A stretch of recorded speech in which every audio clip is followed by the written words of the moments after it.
Hello ಪ್ರೀತಿ ವೀಕ್ಷಕರೇ, ನಾವು ಪ್ರತಿ ಸೋಮವಾರ ಆರೋಗ್ಯಕ್ಕೆ ಸಂಬಂಧಪಟ್ಟ ಮಾಹಿತಿಯನ್ನ ಪಡಿತೀವಿ ಈ ವಾಹಿನಿಯಲ್ಲಿ.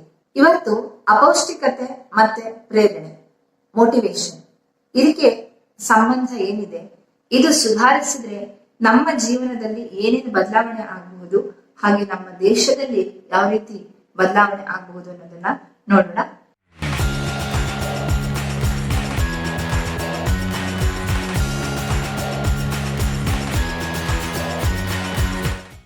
ಇಡೀ ವಿಶ್ವದಲ್ಲಿ ಇವತ್ತು 260 ದಶಲಕ್ಷ ಮಕ್ಕಳು ಶಾಲೆಯಿಂದ ಹೊರಗಡೆ ಇದ್ದಾರೆ.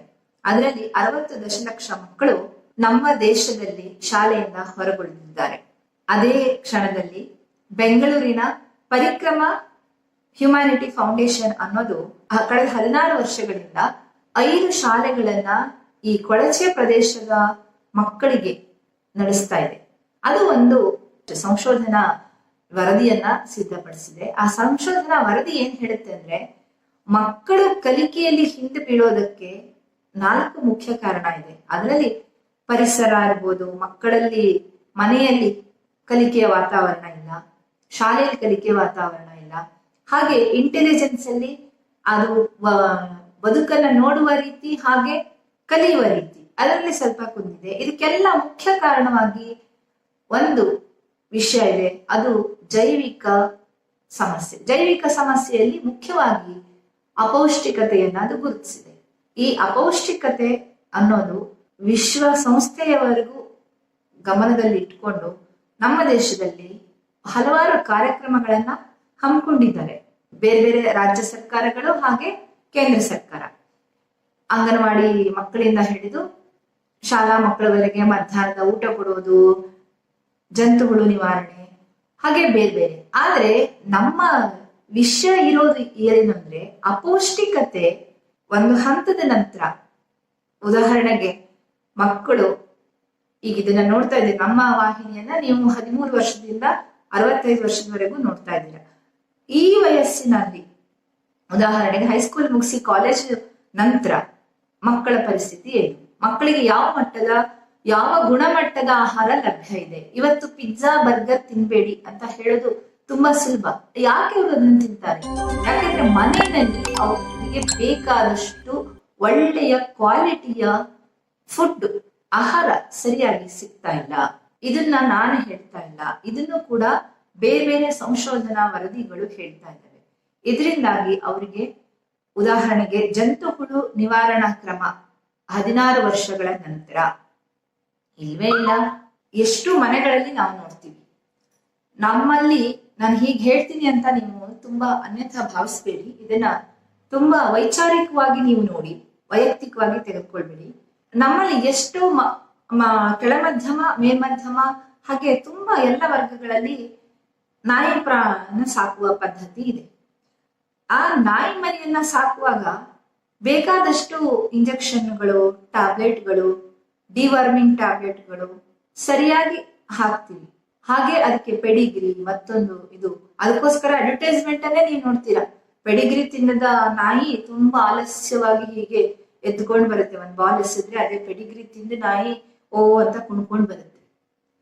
ಇದು ಒಂದು ಸಾಮಾನ್ಯ ನಾಯಿಯಲ್ಲಿ ನಾವು ಗಮನಿಸಬೇಕಾದ್ರೆ, ನಮ್ಮಲ್ಲಿ 16 ವರ್ಷ ತುಂಬಿದ ನಂತರದ ಮಕ್ಕಳಿಗೆ, ಯುವ ಜನಾಂಗಕ್ಕೆ ನಾವು ಯಾವ ರೀತಿ ನೋಡ್ಕೋಬೇಕು ಅದನ್ನ ನಾವು ನೋಡ್ಕೊಳ್ತಾ ಇದ್ದೀವಾ? ಇದು ನನ್ನ ಇವತ್ತಿನ ಮುಖ್ಯ ಉದ್ದೇಶ. ಈ ಅರಿವು ಮೂಡಿಸೋದು ನನ್ನ ಉದ್ದೇಶ. ಇಲ್ಲಿ ನನ್ನ ವಾಹಿನಿಯನ್ನ ತುಂಬಾ ಜನ ತಾಯಂದಿರು, ಹೆಣ್ಮಕ್ಳು ನೋಡ್ತಾ ಇದ್ದೀರಾ. ಇದರಲ್ಲಿ ನಿಮ್ಮ ಸುಮಾರು ಸಮಸ್ಯೆಗಳಿಗೆ ಉತ್ತರ ಇದೆ. ಅದು ಅಪೌಷ್ಟಿಕತೆ ಮತ್ತೆ ಪ್ರೇರಣೆ. ಅದು ಒಬ್ಬ ಹೆಂಡತಿ ಅಥವಾ ಗಂಡ, ಅಲ್ಲಿಂದ ಶುರುವಾಗುತ್ತೆ. ತುಂಬಾ ಜನ ಹತ್ರ ಆ ಸಮಸ್ಯೆಗಳನ್ನ ಹೇಳ್ತೀರಾ. ಅದು ಬೆಡ್ರೂಮ್ ಇಂದ ಇರ್ಬೋದು, ಆ ಪ್ರೇರಣೆ ಕೆಲಸದಲ್ಲಿ ಇರ್ಬೋದು, ಅಥವಾ ಸಂಬಂಧಗಳ ನಿಭಾಯಿಸೋದ್ರಲ್ಲಿ ಇರ್ಬೋದು.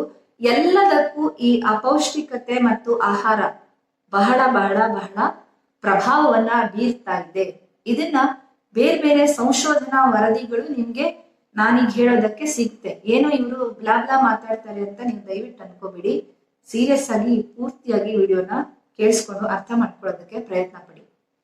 ಹಾಗೆ ಇಲ್ಲಿ ತೂಕ ಮಾಡಿ ತಿನ್ನುವಂತಹದ್ದಲ್ಲ. ಒಂದು ಉದಾಹರಣೆಗೆ ನಾವು ಯಾವುದೇ ಆಸ್ಪತ್ರೆಗೆ ಹೋದ ತಕ್ಷಣ ಅಲ್ಲಿ ಹಾಕಿರ್ತಾರೆ, ಒಬ್ಬ ವಯಸ್ಸಿಗೆ ಇಂತಿಷ್ಟು ಕ್ಯಾಲೋರಿಯನ್ನ ತೆಗೆದುಕೊಳ್ಳಿ, ಬೆಳಗ್ಗೆ ಫುಡ್ ಹೀಗಿರ್ಲಿ, ಮಧ್ಯಾಹ್ನ ಫುಡ್ ಹೀಗಿರ್ಲಿ, ರಾತ್ರಿ ಆಹಾರ ಹೀಗಿರ್ಲಿ, ಈ ವಯಸ್ಸಿಗೆ ಹೀಗಿರ್ಲಿ, ಈ ತರ ಎಲ್ಲ ಚಾರ್ಟ್ಗಳನ್ನ ನಾವು ನೋಡ್ತೀವಿ.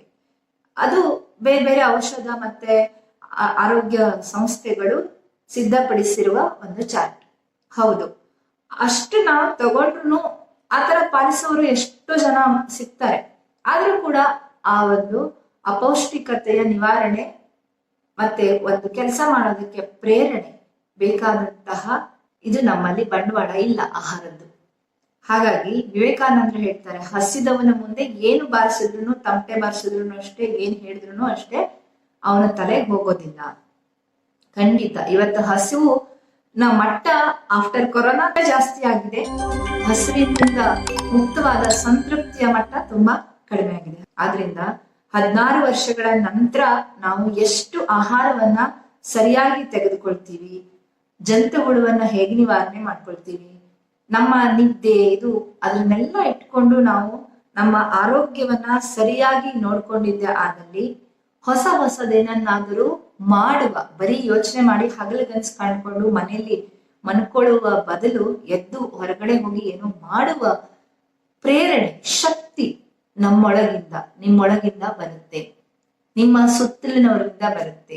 ಆದ್ರಿಂದ ವೈಯಕ್ತಿಗತವಾಗಿ ನಾನು ಪೌಷ್ಟಿಕವಾದ ಆಹಾರವನ್ನ ತಿನ್ನಬೇಕು, ನನ್ನ ಸುತ್ತಲಿನವರು ತಿನ್ನಬೇಕು ಅನ್ನೋದು ಮನೆಯ ಅರ್ನಿಂಗ್ ಯಾರು ಆರ್ಥಿಕವಾಗಿ ತೆಗೆದುಕೊಂಡು ಬರ್ತಾರೆ, ದುಡ್ಡನ್ನು ತೆಗೆದುಕೊಂಡು ಬರ್ತಾರೆ, ಅವರಿಗೂ ಇರಬೇಕು. ಮನೆಯಲ್ಲಿ ಅಡಿಗೆ ಮಾಡಿ ಸಿದ್ಧಪಡಿಸಿ 4 ಜನಕ್ಕೆ ಬಡಿಸುವವರಿಗೂ ಇರಬೇಕು. ಇದು ಮೊದಲನೇ ಹಂತ. ಎರಡನೇದು, ಮಕ್ಕಳಲ್ಲಿ ನಾವು ಹೇಳ್ಬಿಡ್ತೀವಿ ಹಣ್ಣು ತರಕಾರಿ ತಿನ್ನೋದನ್ನು ಕಲಿಸ್ಬೇಕು, ಆಮೇಲೆ ಮನೆ ಊಟನೇ ಮಾಡೋದ್ ಕಲಿಸ್ಬೇಕು, ಪಿಜ್ಜಾ ಬರ್ಗರ್ ಎಲ್ಲ ಕೊಡಿಸ್ಬಾರ್ದು, ಈ ತರದ್ದನ್ನೆಲ್ಲ ಹೇಳುವ ಬದಲು ಒಳ್ಳೆಯ ಊಟಕ್ಕಾಗಿ ಅವರು ಹಂಬಲಿಸುವಂತೆ ಮಾಡುವುದು ಕೂಡ ಎರಡನೇದು. ಮೂರನೇದು, ಕುಟುಂಬದ ನಂತರ ನಮ್ಮ ಸುತ್ತಮುತ್ತಲಿನ ಸಂಬಂಧಿಕರಲ್ಲಿ ಯಾರಾದ್ರೂ ಆತರ ಪಾಲಿಸ್ತಾ ಇಲ್ಲ ಅಂದ್ರೆ ಅವರಲ್ಲಿ ಕೂಡ ಅರಿವನ್ನ ಮೂಡಿಸುವ ಸಣ್ಣ ಕಳಕಳಿಯನ್ನ ನಾವು ವಹಿಸ್ಬೇಕು. ಅವಾಗ ಅವರು ಒಂದಲ್ಲ 10 ಸಾರಿ ಕೇಳಿ ಅಥವಾ ನಮ್ಮನ್ನ ನೋಡಿ ಅವರು ಮೋಟಿವೇಟ್ ಆಗಿ ಅವರು ಕೂಡ ಅವರ ಆಹಾರ ಕ್ರಮವನ್ನ ಬದಲಾಯಿಸ್ಕೋಬಹುದು. ಈ ರೀತಿ ಬದಲಾವಣೆ ಆಗ್ತಾ ಹೋದಾಗ ಸರ್ಕಾರಗಳಲ್ಲೂ ಕೂಡ ಎಚ್ಚೆತ್ತುಕೊಳ್ಳುವಿಕೆ ಬರುತ್ತೆ. ಸರ್ಕಾರದ ಪಾಲಿಸಿಗಳು ಬದಲಾಯಿಸುವ ಶಕ್ತಿ ಜನಸಾಮಾನ್ಯಗೆ ಬರುತ್ತೆ. ಆಗ ನಮ್ಮ ದೇಶದ ಜನಸಂಖ್ಯೆ ಹೆಚ್ಚಿದೆ ಜನಸಂಖ್ಯೆ ಹೆಚ್ಚಳ ಅಂತ ಬೊಬ್ಬೆ ಹೊಡೆಯುವ ಯಾವ ಅವಶ್ಯಕತೆ ಇರೋದಿಲ್ಲ. ಇರುವ ಜನಸಂಖ್ಯೆ ಅದ್ಭುತವಾದ ಸಂಪನ್ಮೂಲವಾಗಿ ಪರಿವರ್ತನೆಗೊಳ್ಳುತ್ತೆ. ಆ ಪರಿವರ್ತನೆಯ ಕನಸನ್ನ ಕಾಣ್ತಾ ನಾವು ಇವತ್ತಿನ ಸಂಚಿಕೆಯನ್ನ ಮುಗಿಸೋಣ. ನಿಮ್ಗಿದು ಉಪಯುಕ್ತ ಅನ್ಸಿದ್ರೆ, ಹೌದು ನಾನು ಹೇಳಿದ್ದು ಅಂತ ನಿಮ್ಗೆ ಅನ್ಸಿದ್ರೆ ದಯವಿಟ್ಟು ಒಂದು ಲೈಕ್ ಮಾಡಿ. ಹಾಗೆ ಇದು ಯಾರಿಗೆ ಅವಶ್ಯಕತೆ ಇದೆ ಅಂತ ಅನ್ಸುತ್ತೆ ಅವರಿಗೆಲ್ಲ ಶೇರ್ ಮಾಡಿ. ಮತ್ತೆ ಇಂತಹ ಉಪಯುಕ್ತ ಮಾಹಿತಿಗಾಗಿ ಬೆಲ್ ಐಕಾನ್ ಸಬ್ಸ್ಕ್ರೈಬ್ ಮಾಡೋದಕ್ಕೆ ಮರಿಬೇಡಿ. ಸಿಗೋಣ ಮುಂದಿನ ಸಂಚಿಕೆಯಲ್ಲಿ. ಪ್ರೀತಿಯಿಂದ ನೋಡಿದ್ದಕ್ಕೆ ಧನ್ಯವಾದಗಳು. ನಮಸ್ಕಾರ.